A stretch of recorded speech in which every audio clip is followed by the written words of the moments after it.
Welcome back. This is section 2.6, transformations of functions.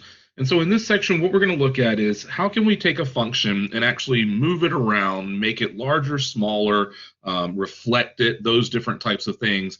And then what would the functions look like to make those transformations actually happen? Okay. So first type of transformation that we're going to look at is what we call a vertical shift. Okay. So if we have a c value greater than 0, notice in this case, we're adding c or subtracting c on the outside of our function. Okay, so we're taking the entire function now and either adding or subtracting c. If we add a positive c value, it's going to shift the graph up by that many units. And if we subtract a c value, it's going to shift it down that many units instead. And you can see that in the pictures below. The blue graph is the original f of x function. If we add a positive c value, it's going to move that graph up and give us that red graph. And then the graph on the right, if instead we have our blue graph as the f of x and we subtract a c value instead, that's going to shift the graph down and we would get that red graph there on the right-hand side. All right, so example 1, we want to use the graph of f of x equals x squared to sketch the graph of each of these functions. So first thing we have to do is figure out what does this original f of x graph look like. And so this is what we're going to call a parent function. And so whatever graph you're actually shifting is going to be the parent function. I'm going to sketch the graph of f of x equals x squared. And if you recall back to previous sections, x squared would have its vertex at the origin, and it's going to be a parabola that opens upward. So we're going to have a graph that looks something like this and like this. Okay, and so again, just a rough sketch, but just to give you an idea of what's the function we're starting from, and then we have to think about the transformations that we're going to apply to it. So now if we look at g of x, we're taking that same x squared function, but we're adding 3 to it. And so if you remember, we said on the last slide that when we add a value to the outside of a function, this is going to give us a vertical shift. And because it's plus 3, it's going to go up 3 units. So now if we sketch our g of x function, we're just going to take that original parent function. We're going to shift it up 3 units. So now that vertex that was at the origin gets moved up 3 units. So it's going to start right here. Nothing else has changed though, so it's still going to open up. And so we're just going to have our parabola opening up. Looks like this. And again, it just starts at 3 on the y-axis instead of starting from the origin.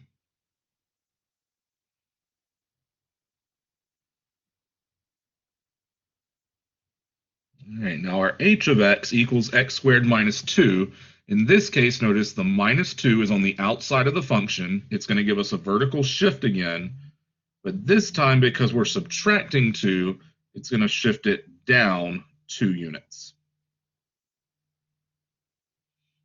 Okay, so now when I think about this graph, again, my parent function is x squared, so it's still going to be that parabola. But now I'm shifting the parabola down 2 units. So from the origin now, we're going to go down 2 units. That's going to be my vertex this time. Nothing else changed, so my parabola still opens up. So it's going to look something like this now.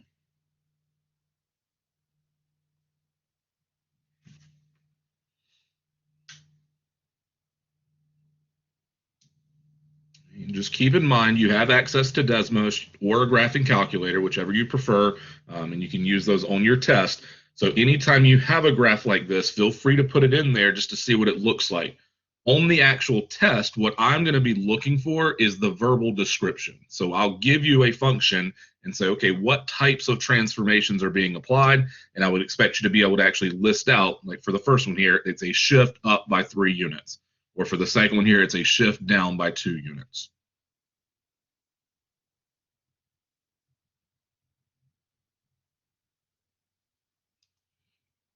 All right, now in addition to vertical shifts, we can also have horizontal shifts.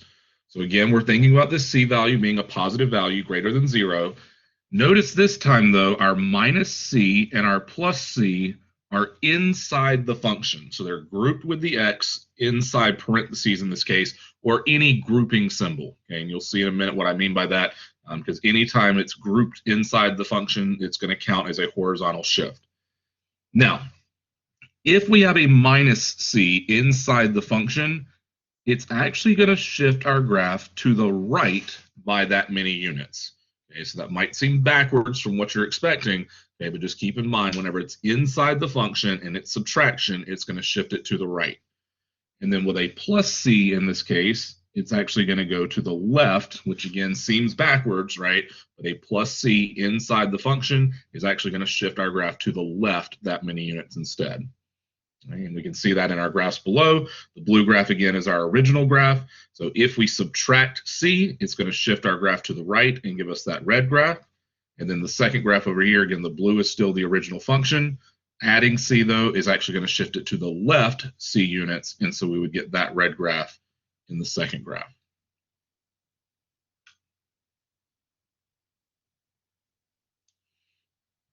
All right, so again, we're starting with a parent function of x squared. We want to try to sketch each of these other functions. Okay, so g of x here, we've got x plus 4 all squared. So notice this time, the plus 4 is inside the parentheses, grouped with the x. So this is going to be horizontal this time. All right, so we have a horizontal shift. And this time, because it's a plus 4, remember we said that's backwards from what you might expect, it's actually going to go to the left 4 units. So we're going to have a shift to the left 4 units. All right, so now if we think about our graph, again, think about your parent function, that parabola that has its vertex at the origin. Now we're shifting it to the left by 4 units. So we're going to go 1, 2, 3, 4 units to the left. That's going to be my new vertex. Nothing else has changed, so our parabola is still going to open up. And so we're going to have a graph that looks something like this now.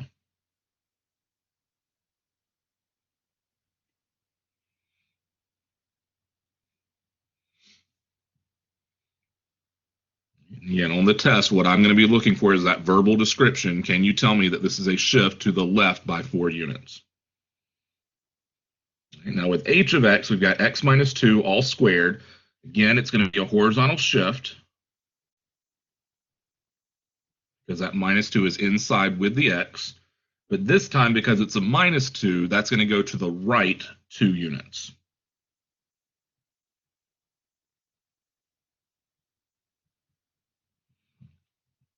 Right, so now when we sketch this graph, again, think back to your parent function, x squared with the vertex at the origin, we're shifting it to the right 2 units. So now our vertex gets shifted over here. Nothing else changed, so it's still going to open up. So we're going to have a parabola that looks something like this now. And again, if you just want to double check, right, you can always put this in Desmos or your graphing calculator. Just make sure that those graphs check out. But again, the verbal description is the main thing you need to be focused on, being able to describe these transformations.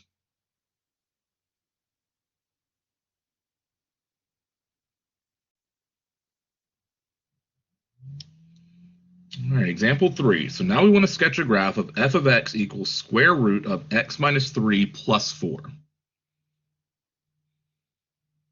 Now, the first thing we want to do here is identify the parent function, okay? Because this time our parent function has changed from what we've been looking at on the previous 2 examples.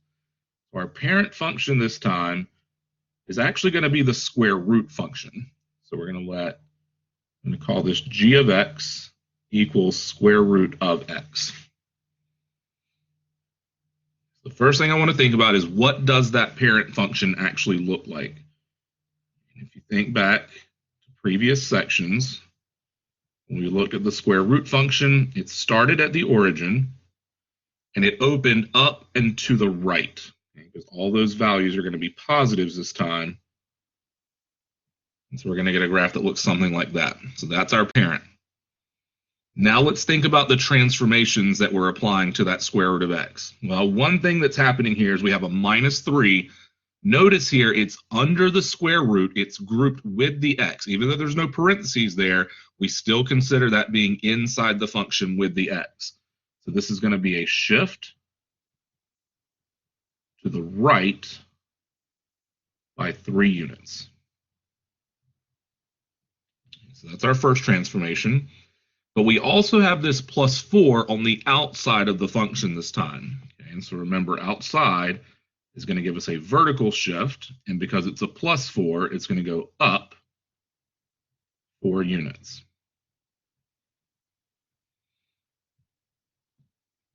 All right, now we just need to take our original parent function, apply those transformations to it. So our f of x graph. Instead of starting from the origin this time, we're going to shift it to the right 3 units, and we're going to shift it up 4 units. So our new starting point is going to be right here now. Then we just take our parent function, we're going to sketch it, so it's still going to open up and to the right, and we'll have a graph that looks something like that.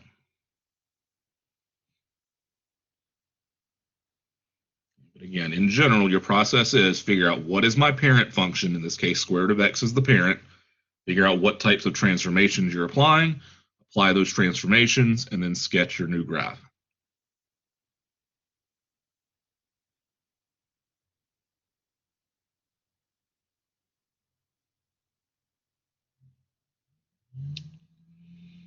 All right, now reflections. So the graph of y equals negative f of x is a reflection of the graph y equals f of x over the x-axis. Okay, and so we can see that in that first graph. The blue graph, again, is your original graph. And if we do negative f of x, we're actually reflecting over the x-axis, and that would give us that red graph at the bottom. The way I remember this is f of x is like a y value. If I make those y values negative, that's going to reflect over an x-axis now. Right? So I'm basically taking positive y values, making them negative, or taking negative y values and making them their opposite, which will become positive. Okay, so just remember that's a reflection over the x. If instead we have f of negative x, so this time the negative is inside the function with the x, that's going to be a reflection over the y-axis instead. And again, the way I think about that is I'm taking my x values, I'm making them negative or taking their opposites. And so that's actually going to give us a reflection over the y-axis this time.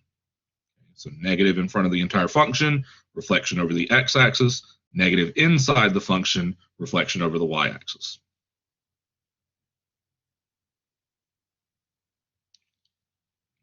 All right, so now we want to sketch the graph of the function. So again, our parent function this time is going to be x squared, right? So we're taking that x squared function and we're putting a negative in front of the function. So this time, this is going to give us a reflection because of the negative. And because the negative is in front of the entire x squared function, this is going to be over the x-axis. So now if we sketch our graph, our f of x. Again, think back to your x squared function, that parabola with its vertex at the origin. Reflecting it over the x-axis now is not going to change the vertex. It's still going to be at the origin, but everything that was above the x-axis now gets reflected below the x-axis, and so this parabola now is actually going to open downward instead of upward. We're going to have a graph that looks like that now.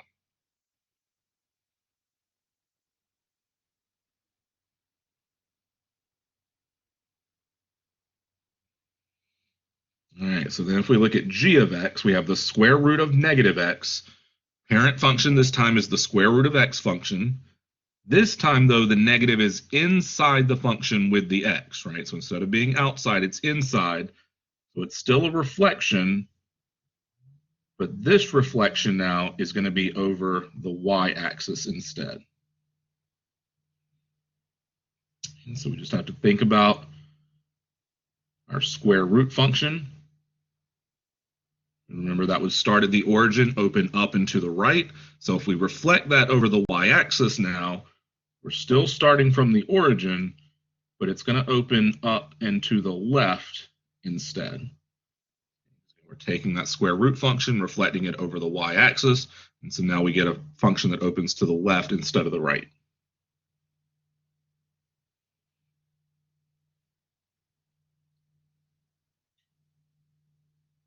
And again, for the test, you're going to want to know these verbal descriptions, right? So whenever you see something like this, it is a reflection, and then make sure you're telling me that's a reflection over which axis, okay? Also, don't use the words flip, right? So the mathematical term is a reflection, so that's what I'm going to be looking for in these cases, okay?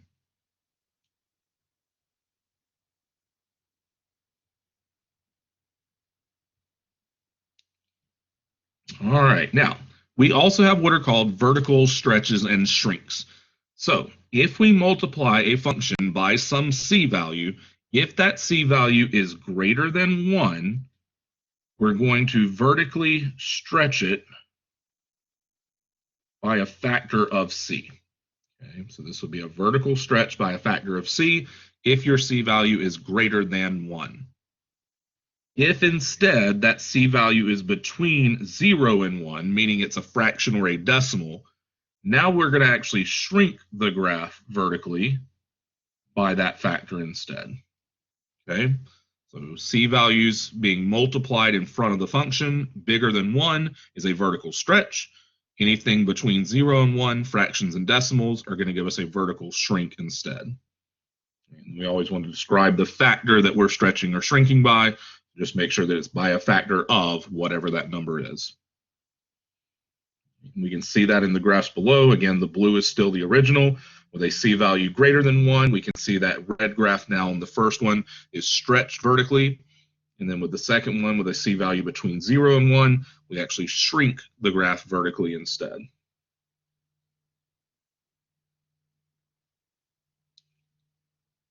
All right, so we want to use our parent function x squared to sketch the graph of each function. Now I'm just going to do the verbal description of each of these rather than actually sketching them, because again, that's what you're going to be expected to do on the test. So if we look at this first one here, g of x equals 3x squared, because we have a c value that's greater than 1, right, the 3 is bigger than 1, we're going to say that this is vertical stretch.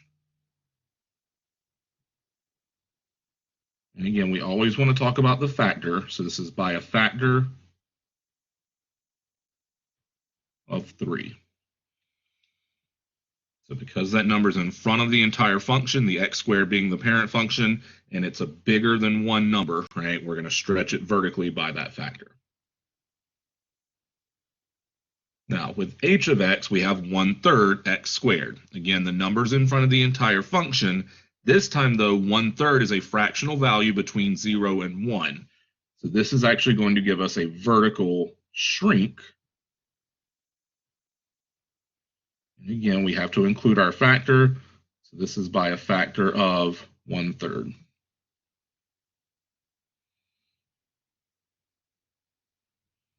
So again, those would be the things I would be looking for on something like this.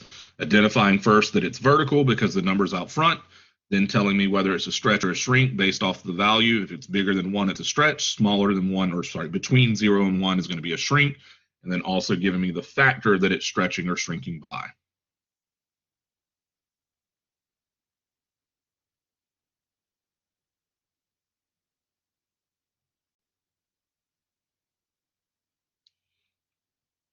All right, so now we've got several transformations all in the same problem. We want to identify all of those transformations. Now, the first thing that we probably want to do on this one is rearrange our terms just so it's a little easier to see what's actually happening. So what I'm going to do is I'm going to take that positive 1 that's out front and I'm going to move it to the end, which is going to give us a -2 times x minus 3 squared with a +1 at the end. So again, I'm keeping the minus with the 2, so that's a -2. I'm moving the positive 1 to the end, so it becomes a +1. Okay, now I'm just going to go through all the different types of transformations that I've got here. Okay, and the order that we list these, I'm not that concerned with so long as you can identify all of them. So I'm just going to start at the beginning, and I notice I have a negative. That negative is in front of the entire function, right? It's not grouped with the x, it's not inside. So that tells me that I'm going to have a reflection this time. And it's going to be over the x-axis. Remember, with a negative in front of the entire function, that gives us a reflection over the x. All right, now I'm looking at the 2. The 2 is in front of the function, and it's being multiplied. I can ignore the negative now because I've already talked about what the negative does, right? The negative gave us the reflection, so it's just the 2 value that I'm looking at. That 2 is greater than 1. Therefore, this is going to give us a vertical stretch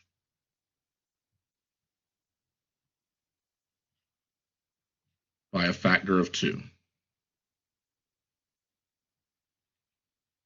So again, the negative gives us the reflection, the 2 gives us the vertical stretch. Okay, so we think of those as 2 separate things here. Don't think of that as a negative 2, just because we always want to compare just the absolute value of that number to figure out if it's vertical, stretch, or shrink. All right, now I'm going to look inside my parentheses here. I notice that I have a -3. That's actually going to give us a horizontal shift. And remember, with a minus inside, it's actually going to go to the right by 3 units this time.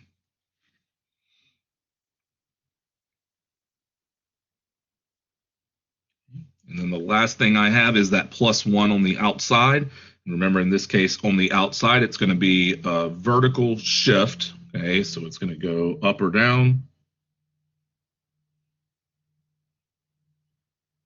And because it's a +1, it's going to go up 1 unit.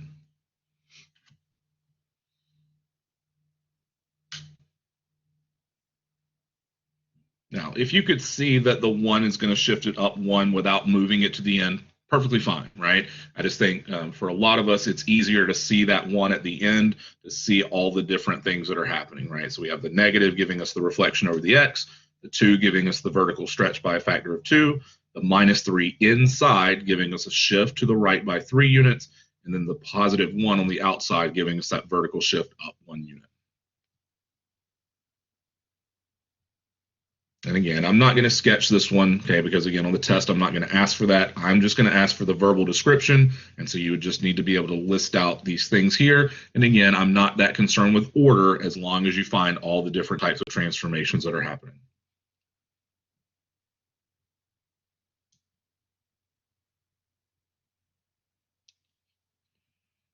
All right, now we can also have horizontal stretches and shrinks. So if the c value that's being multiplied is on the inside of our function this time, so notice the c is being multiplied by the x inside the function, if that c value is bigger than 1, that's actually going to shrink the graph horizontally. And notice here the factor is the reciprocal of c. Okay, so it's going to be 1 over c in this case. If instead that value that's being multiplied inside is between 0 and 1, that's going to give us a stretch horizontally. And again, it's always going to be by the reciprocal of whatever that c value is. So remember, those are going to be fractional or decimal values. So just make sure you're taking the reciprocal of those when you talk about the factor that you're stretching by. Again, because it's on the inside, it's backwards from what you might expect. Those c values greater than 1 actually shrink the graph horizontally. C values between 0 and 1 are actually going to stretch the graph horizontally.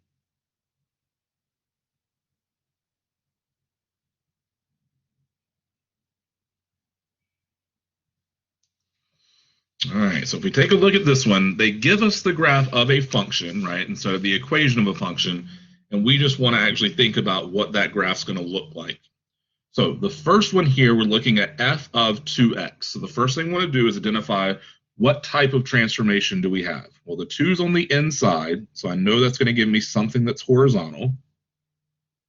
And because that is being multiplied and the c value is bigger than 2, that's actually going to be a horizontal shrink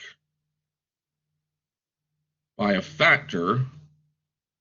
And remember, we always want to take the reciprocal here when we talk about these. So the reciprocal of 2 is going to be 1/2. So we get a horizontal shrink by a factor of 1/2 this time.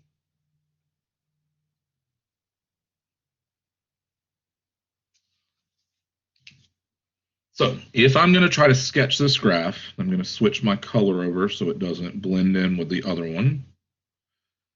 All I'm doing here is I'm cutting all of my x values in half. So all the y values are going to stay the same, right? It's not going to get stretched or shrunk vertically, only horizontally. So I'm going to start with my point up here at the top. And I'm going to say, well, this would have been at 1/2. So if I cut that in half now, it's actually going to move over here to 1/4. And so I'm going to have a point right up here. Now, the next point that I see is the one that's at 1, 0, right? So I'm looking at this point right here. If I cut that x value in half, though, it's going to move down to 1/2. And so I'm actually going to have a point at 1/2, 0. Now, my next point would be this one right up here. That's at 1.5, 1. If I cut that in half, half of 1.5 is 3/4. I'm going to go to 3/4 and 1. Then my next point that I'm going to look at is this one right here at 2. If I cut that in half, that's 2, or sorry, 1, and that's going to go here at 0. And so that's enough points probably to give you an idea of what's happening. We're just going to have something that looks like this, this, right? And you can see basically we've taken that and we've accordioned it, right? We've pushed it in and it shrunk by a factor of 1/2 horizontally. Again, nothing happened vertically, right? I'm still going between 0 and 1 vertically on the y. It's only my x values now that get cut in half. And if you wanted to go to the negative side and see what's happening there, it's going to be the same thing. We'd have a point right up here, point right down here, point right up here, a point right down here. And so all of these, right, are also cut in half. And so we would have something like that on the left-hand side.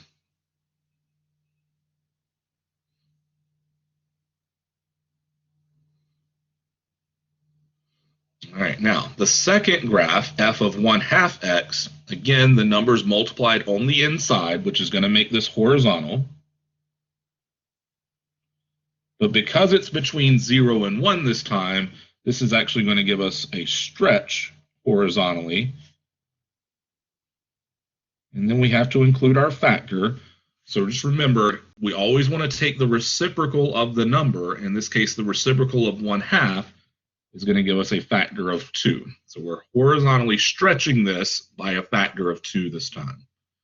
Well, if I come back to my original graph, and I stretch this thing horizontally by a factor of 2, that means all of my x values are going to double.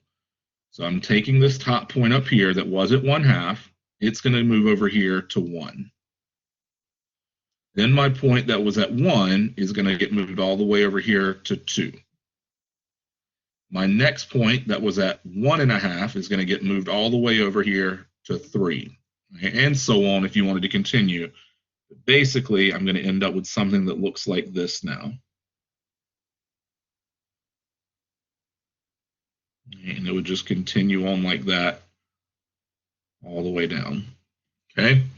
And then same thing on the negative side. I could take the top point up here and shift it over because it's going to double.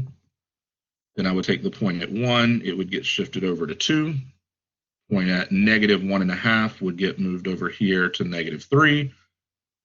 So I'm going to have something like this now.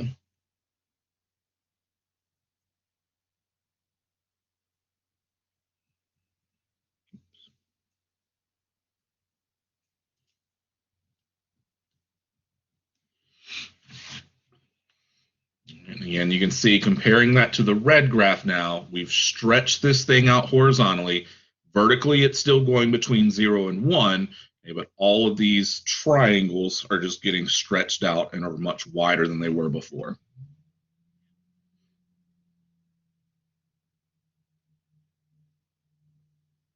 But again, test-wise, all I would be looking for is that verbal description. Can you recognize that the first one is a horizontal shrink by a factor of 1/2?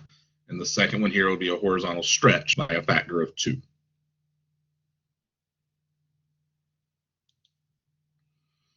All right, now even in odd functions. So f is going to be an even function if f of negative x is equal to f of x for all of our x values in the domain. In other words, if I substitute a negative x into my function, simplify it, and I get the same function that I started with, we have an even function. Even functions are always going to be symmetric about the y-axis. So you can see that first graph there, that would be an example of an even function because all of our f of negative x's give us the same thing as f of x, and so we have an even function that's symmetric over the y. If instead, when we substitute negative x, we get the opposite of the function that we started with, or negative f of x, that's what we call an odd function, which is going to be symmetric about the origin. And you can see that second graph is an example of that. Notice here, symmetry about the origin is a rotational symmetry.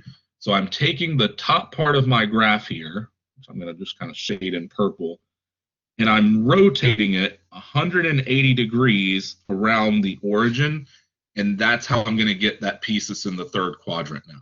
Okay, so just always think, whenever you're dealing with origin symmetry, right, it's going to be rotational 180 degrees around the origin. That's what it's going to look like.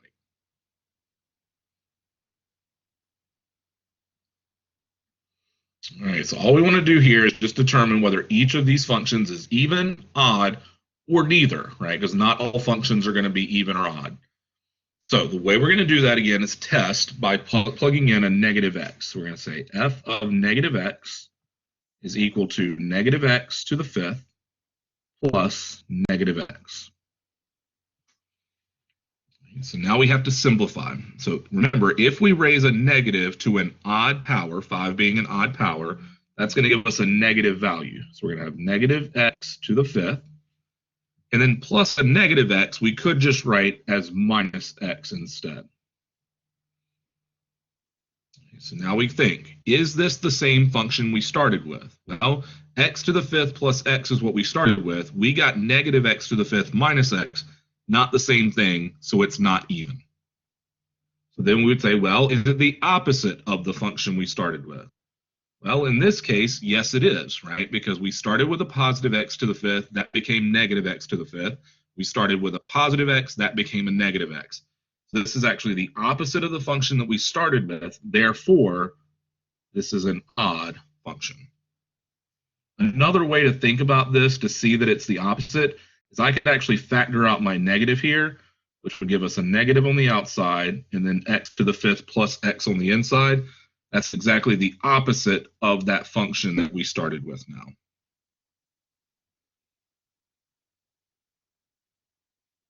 All right, so we'll do the same thing with g of x. We're going to substitute in a negative x. That's going to give us 1 minus negative x to the fourth power. Well, 1 is already simplified, so I have 1. I'm going to bring down my minus. Then we do negative x to the fourth. Now this time we're raising a negative to an even power, so that's going to become a positive x to the fourth power. Notice here I had to raise the negative to the even power before I did the subtraction, right? So don't try to combine the two negatives until after you do the exponent. So here we have 1 minus x to the fourth. Notice here that's exactly the same function that we started with, and so we can say that this one right here is going to be an even function. All right, and then our last one, we have h of negative x. That's going to be 2 times negative x minus negative x squared. Now, if we simplify that now, 2 times negative x is negative 2x. Again, I'm going to keep my minus sign, and I'm going to square the negative x. Well, squaring that's going to give us a positive. So this just becomes positive x squared. Now we compare it to the original function. Notice it's not the same function that we started with, because that original function had a positive 2x. We got a negative 2x. But it's also not the opposite of the function we started with, because the negative x squared stayed a negative x squared. So this will be an example where we have something that's neither even nor odd.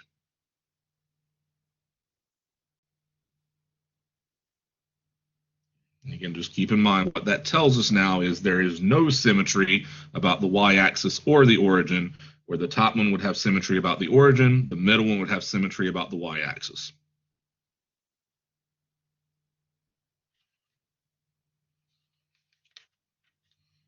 All right, and so that's all we've got for section 2.6. As always, send me those questions in WebAssign as you have them. Feel free to drop in during student hours if you need me to work through anything with you. But otherwise, I will see you next time.